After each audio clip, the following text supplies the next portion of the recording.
Hello students, in this video we will learn science of class 9 and we will take chapter motion that related to physics। तो हम सबसे पहले जो है कि देखें साइंस होता है, साइंस का डेफिनेशन और साइंस की ब्रांचेस के बारे में हम देखें, तब हम इस चैप्टर पे आ रहे हैं। साइंस लैटिन वर्ब साइंटिया से बना है, साइंटिया से बना है, जिसकी मीनिंग होती है मीनिंग टू नो, जानना होता है। और इसका जो संस्कृत वर्ड है, साइंस का संस्कृत वर्ड विज्ञान है और इसी से हिंदी वर्ड बना है विज्ञान, और साइंस को हिंदी में हम विज्ञान कहते हैं। इसका अरेबिक वर्ड जो है, अरेबिक वर्ड साइंस का है इल्म। अब हम देखेंगे कि साइंस है क्या। साइंस जैसा कि डेफिनेशन आपको पिछले क्लास में भी आपने पढ़ा है कि साइंस होता क्या है। साइंस में आप बतलाओगे कि the knowledge which man get by observation and experiment that organize systematically is known science. कोई भी वह नॉलेज जो कि ह्यूमन ऑब्जर्वेशन और एक्सपेरिमेंट के बेस पर ऑब्टेन करता है और एक सिस्टम के अकॉर्डिंग जो है कि सिस्टमेटिक तरीके से अरेंज किया गया होता है, उस नॉलेज को हम साइंस कहते हैं।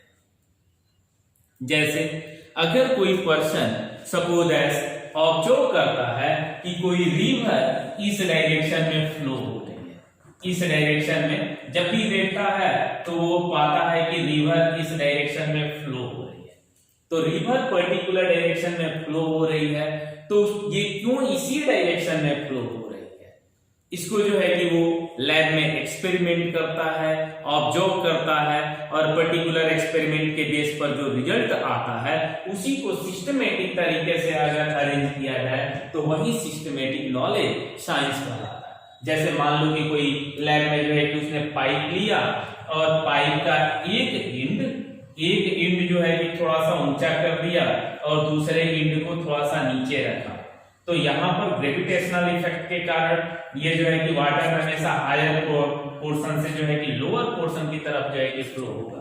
तो अगर कोई रिवर हमेशा पर्टिकुलर इस डायरेक्शन में फ्लो हो रही हो तो उसका रीजन यही है कि यह जो है कि पर्टिकुलर सी लेवल से ऊंचा है और ये जो है कि नीचा है, इस वजह से जो है कि रिवर इस डायरेक्शन में फ्लो हो रही है। दैट इसी तरीके से और भी जो कोई नॉलेज हो जो कि ह्यूमन ऑब्जर्वेशन और एक्सपेरिमेंट के बेस पर ऑब्टेन करता है, उसी नॉलेज को हम साइंस कहते हैं। साइंस में किसी की कही हुई बातों को जो है कि हम नहीं पढ़ते, साइंस में वही बातों का हम स्टडी करते हैं जो कि एक्सपेरिमेंट के बेस पर वेरीफाइड की गई हो, उन्हीं चीजों का जो है कि हम जिक्र करते हैं। दैट इज साइंस का डेफिनेशन समझ में आ गया।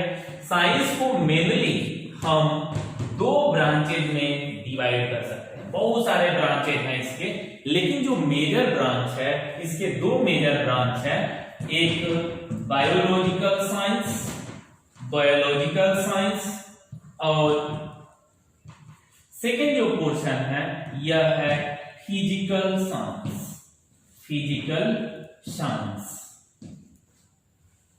Biological science is a branch of science in which we study about living things, जिसमें हम लिविंग थिंग्स के बारे में स्टडी करते हैं, उसे हम बायोलॉजिकल साइंस के ब्रांच में रखते हैं।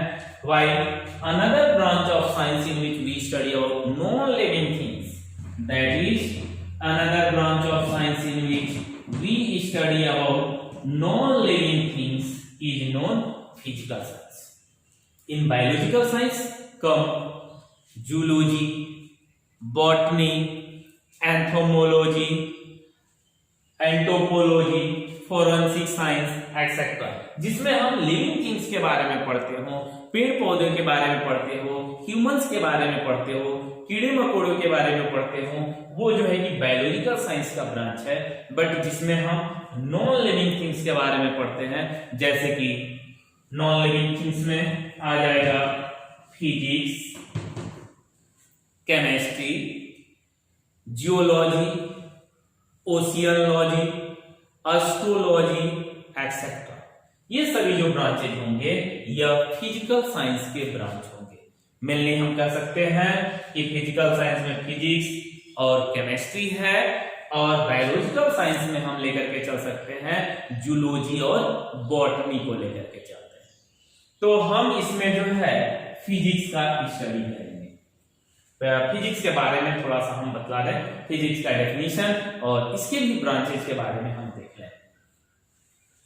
तो फिजिक्स, ये जो फिजिक्स वर्ड है यह ग्रीक वर्ड फ्यूसिस से बना है।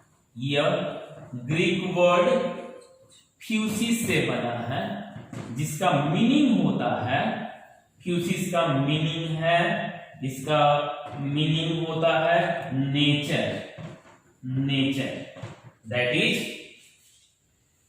फिजिक्स को आप डिफाइन कर सकते हो, इसका डेफिनेशन आप दे सकते हो कि physics is the branch of science in which we study about nature and natural phenomena.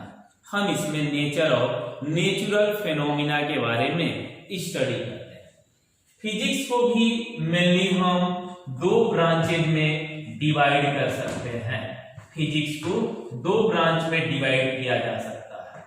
एक हम लेकर के चल सकते हैं इसका ब्रांच की माइक्रोस्कोपिक, माइक्रोस्कोपिक फिजिक्स, एंड दूसरा हम लेकर के चल सकते हैं माइक्रोस्कोपिक। अब इस माइक्रोस्कोपिक में और माइक्रोस्कोपिक में हम क्या देखते हैं, क्या पढ़ते हैं, इस बात को हम समझें। माइक्रोस्कोपिक में मेनली जो पार्ट आता है यह क्लासिकल फिजिक्स का पार्ट आता है।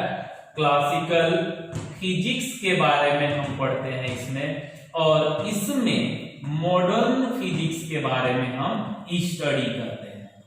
Modern physics, classical physics mean simply physics का वह ब्रांच जो कि बिफोर 1900 की है, उसे जो है कि हम क्लासिकल फिजिक्स में रखते हैं। But the knowledge of physics that's gained after 1900 that comes in modern physics। इस क्लासिकल फिजिक्स के कई ब्रांचेज हैं, जैसे कि ऑप्टिक्स है, ऑप्टिक्स में हम लाइट के बारे में स्टडी करते हैं। थर्मोडायनेमिक्स है, जिसमें हम हीट के बारे में, एनर्जी के बारे में और इंजिन्स वगैरह के बारे में हम स्टडी करते हैं। थर्मोडायनेमिक्स, और इसके बाद से जो है कि इलेक्ट्रोमैग्नेटिक, और हम लेकर के चलते हैं इसमें मैकेनिक्स। ये जो ब्रांचेज है, ये ब्रांचेज जो है कि क्लासिकल फिजिक्स का जो है कि पार्ट है। और इस मैकेनिक्स को, ये जो मैकेनिक्स है, इस मैकेनिक्स को हम तीन पार्ट में बांट सकते हैं, और यह मैकेनिक्स ही मोशन का पार्ट है। मोशन जो चैप्टर है यह मैकेनिक्स का पार्ट है। तो मैकेनिक्स होता क्या है, इस बात को थोड़ा सा हम समझें और इसका डेफिनेशन। मैकेनिक्स मैकेन वर्ड से बना है। मैकेनिक्स मैकेन वर्ड से बना है। मैकेन का मीनिंग टूल होता है, और मैकेनिक्स को आप डिफाइन करोगे कि mechanics is branch of physics in which we study about motion. Physics का वह ब्रांच जिसमें हम मोशन के बारे में स्टडी करते हैं, वही जो है कि किसके अंडर आता है, मैकेनिक्स के अंडर आता है। और इस मैकेनिक्स को हम तीन ब्रांच में जो है कि कैटेगराइज कर सकते हैं। मैकेनिक्स को तीन पार्ट में बांटा जा सकता है। पहला जो ब्रांच है यह है स्टैटिक्स, दूसरा काइनेमैटिक्स, काइनेमेटिक्स, और थर्ड जो ब्रांच है यह है डायनेमिक्स।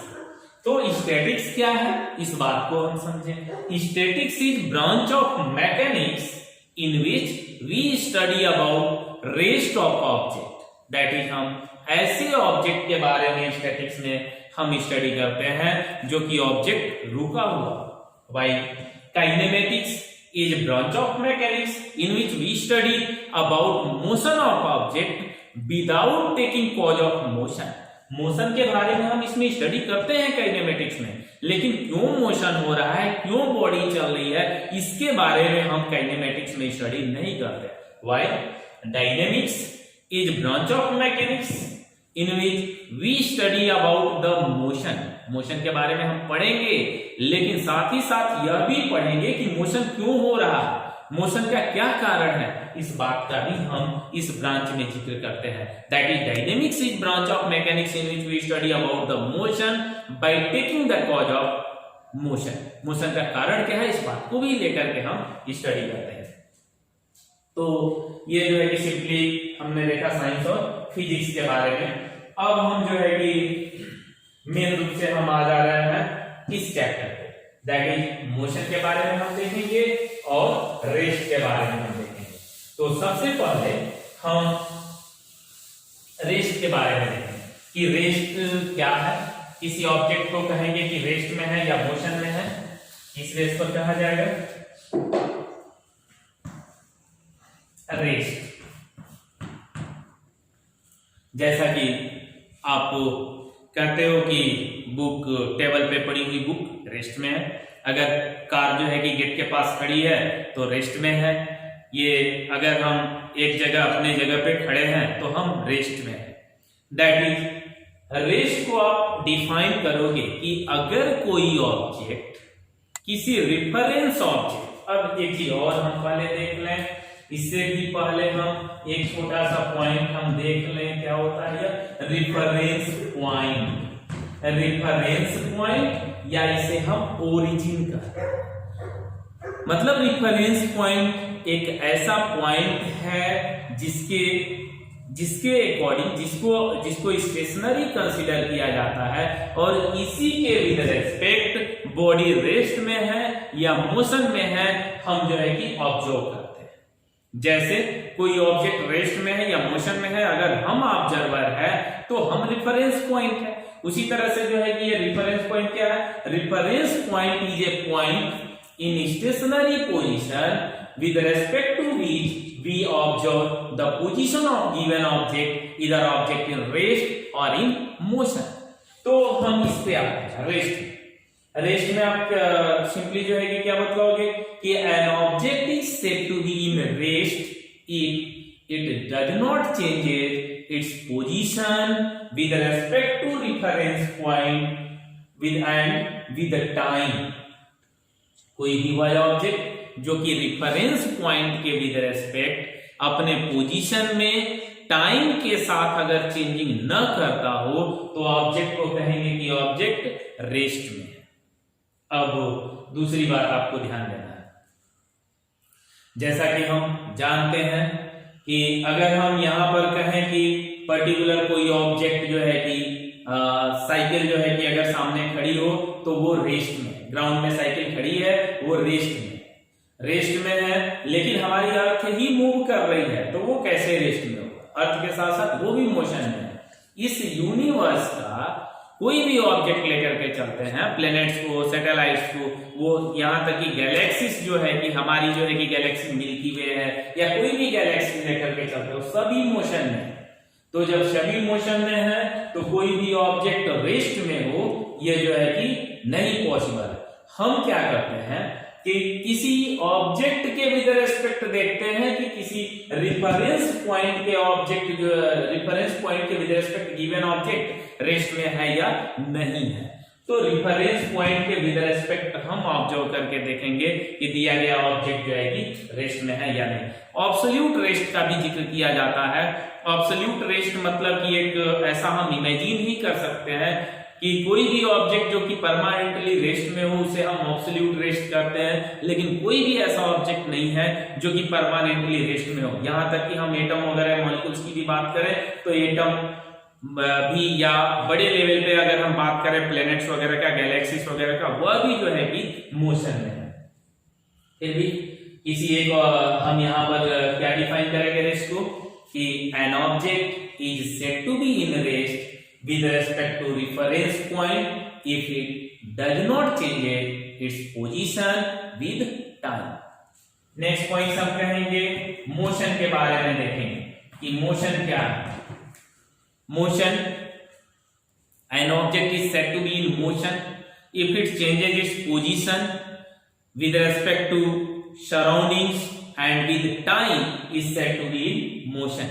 जैसे हम यहाँ पर अभी खड़े हैं और टाइम के साथ या पर्टिकुलर आप ऑब्जर्वर के विद रेस्पेक्ट हम अपने पोजीशन में चेंजिंग नहीं कर रहे हैं तो हम रेस्ट में, लेकिन हम अगर पोजीशन में चेंजिंग कर रहे हैं तो हम जो है कि मोशन में हैं। तो अगर कोई ऑब्जेक्ट रेफरेंस पॉइंट के विद रेस्पेक्ट अगर पोजीशन में चेंजिंग करता हो तो ऑब्जेक्ट को कहेंगे कि ऑब्जेक्ट मोशन में है। जैसे अगर कार चल रही हो रोड पे तो मोशन में है, पर्टिकुलर जो है कि एरोप्लेन वो फ्लाई कर रही है तो वो जो है कि मोशन में है। तो पर्टिकुलर कोई भी ऑब्जेक्ट अपने सराउंडिंग के विद रेस्पेक्ट, अपने रेफरेंस पॉइंट के विद रेस्पेक्ट अगर पोजीशन में चेंजिंग करता है तो उसे हम मोशन में कहते हैं। दोनों जो है rest and motion both are related to each other. Rest and motion, rest and motion both are related to each other. दोनों एक दूसरे से रिलेटेड होता है, रिलेटेड टू ईच अदर, दोनों एक दूसरे से रिलेट है। मतलब कि कोई दिया गया एक ऑब्जेक्ट इधर रेस्ट में हो सकता है या मोशन में भी हो सकता है, दोनों एक साथ हो सकता है। वो डिपेंड करता है कि किस ऑब्जेक्ट के विद रेस्पेक्ट हम उसको ऑब्जर्व कर रहे हैं। मान लो कि अगर कोई पर्सन ट्रेन में बैठा है या पर्टिकुलर बस में बैठा है और बस जो है कि आगे जा रही है, तो यहां जो दो पैसेंजर आमने सामने बैठे हैं तो वो दोनों एक दूसरे के विद रेस्पेक्ट रेस्ट में है।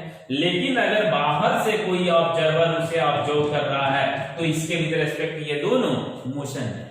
दैट इज यह पैसेंजर ए इस बी के विद रेस्पेक्ट रेस्ट में है, लेकिन इस सी के विद रेस्पेक्ट मोशन में। दैट इज एक ही ऑब्जेक्ट रेस्ट में भी हो सकता है या मोशन में हो सकता है, ये डिपेंड करता है कि किसके विद रेस्पेक्ट हम उसे ऑब्जर्व कर रहे हैं। जैसे यहां अर्थ पर ही रखा कोई ऑब्जेक्ट हमारे विद रेस्पेक्ट टेबल पे पड़ी हुई बुक जो है रेस्ट में है, लेकिन अगर किसी दूसरे प्लेनेट से हम देखें तो हमारी अर्थ जो है कि मूव कर रही है, हम मूव कर रहे हैं, बुक मूव कर रहा है, पर्टिकुलर ये बोर्ड मूव कर रहा है, रूम मूव कर रहा है, यानी कि हम जो है कि एक पर्टिकुलर एक ऑब्जेक्ट के विद रेस्पेक्ट रेस्ट में है बट दूसरे किसी ऑब्जेक्ट के विद रेस्पेक्ट रेस्ट में नहीं है। That is both are related to each other. तो नेक्स्ट, अब इसके बाद से हम नेक्स्ट पॉइंट्स देखेंगे टाइप्स ऑफ मोशन का जिक्र करेंगे कि मोशन के बारे में हमने देखा, अब हम टाइप्स ऑफ मोशन को देखें।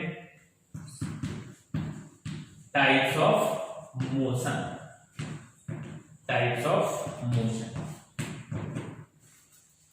मोशन कई तरीके का हो सकता है, जैसे रेक्टिलिनियर मोशन या motion in a straight line, motion in a straight line. Second है motion in a circular path, या हम कह सकते हैं इसे रेक्टिलिनियर मोशन कह सकते हैं, इसे कह सकते हैं uniform circular motion, uniform circular motion. Circular motion ही हम कहते केवल, लेकिन यूनिफॉर्म हम इसलिए कह रहे हैं क्योंकि हम इस चैप्टर में इसको पढ़ने वाले, इसलिए हमने नाम यूनिफॉर्म दिया। ये केवल आप सर्कुलर मोशन कहोगे, इसमें दो हो सकते हैं, यूनिफॉर्म और नॉन यूनिफॉर्म, लेकिन हम यहां पर केवल यूनिफॉर्म मोशन का जिक्र करेंगे इस चैप्टर में। दूसरा है वाइब्रेटरी और ऑसिलेटरी मोशन, वाइब्रेटरी और oscillatory motion, rotational motion etcetera.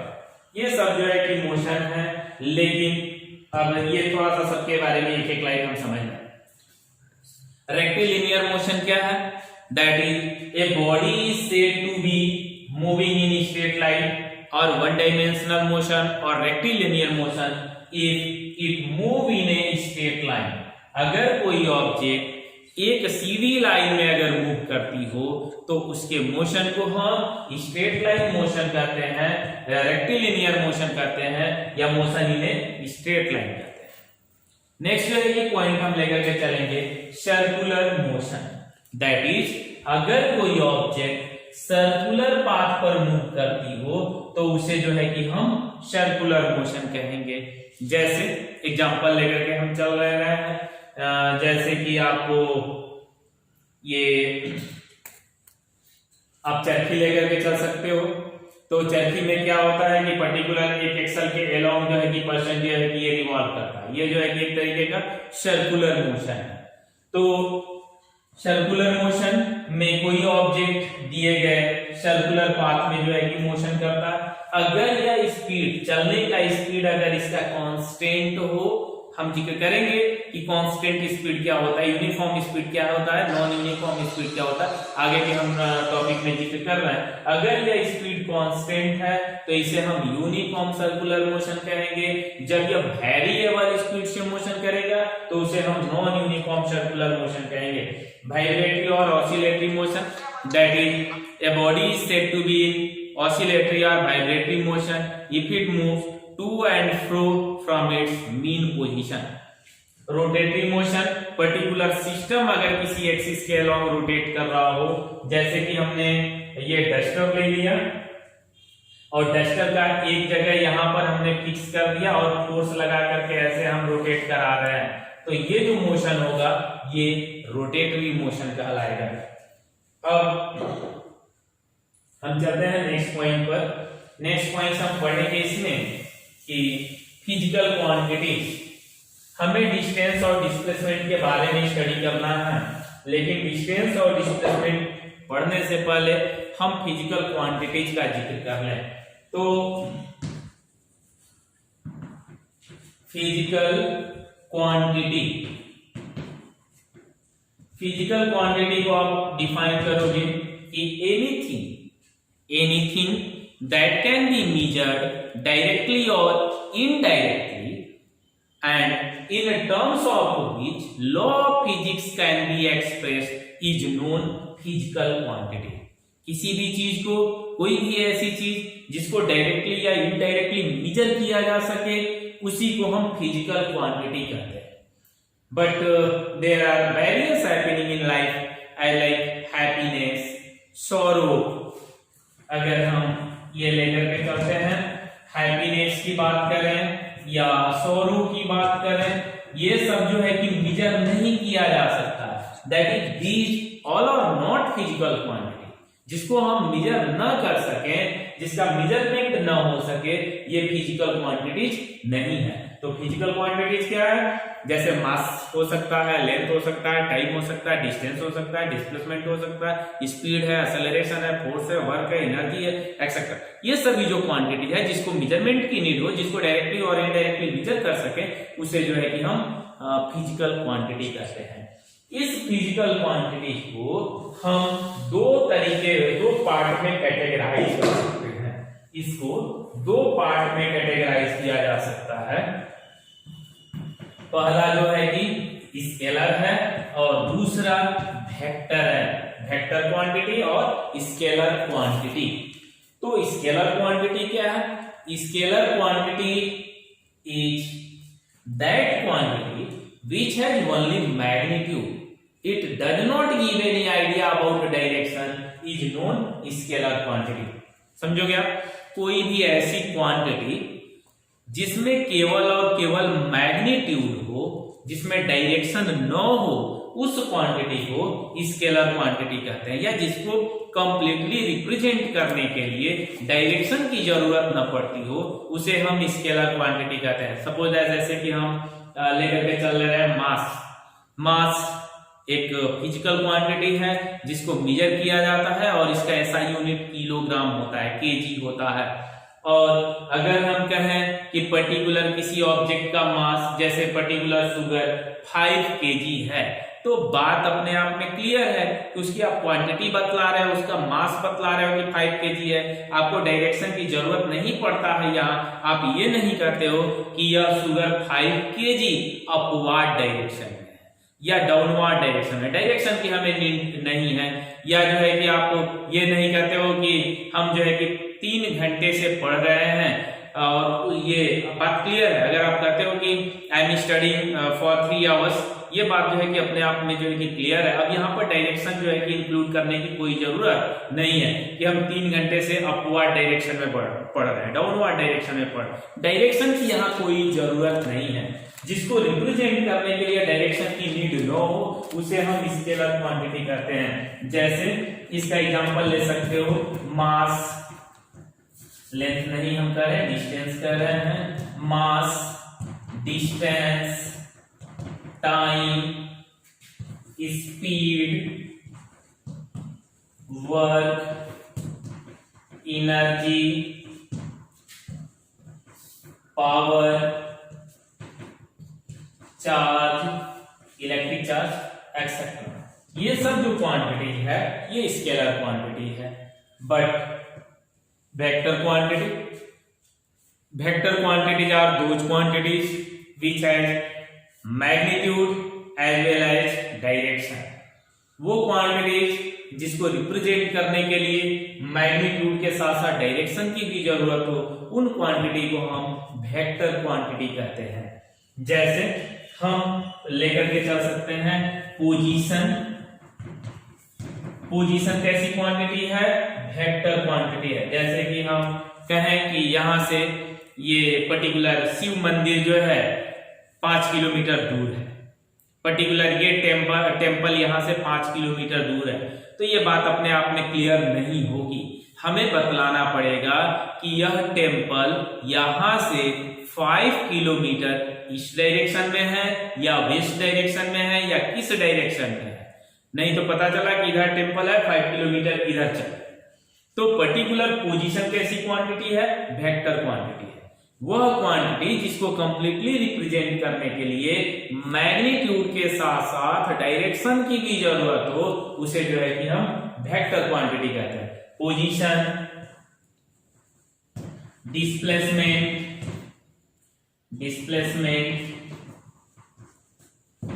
Velocity, acceleration, force, electric field etcetera, these all are vector quantity. अब हम नेक्स्ट टॉपिक डिस्टेंस और डिस्प्लेसमेंट पढ़ेंगे, जिसका जिक्र हम नेक्स्ट वीडियो में करेंगे। ओके।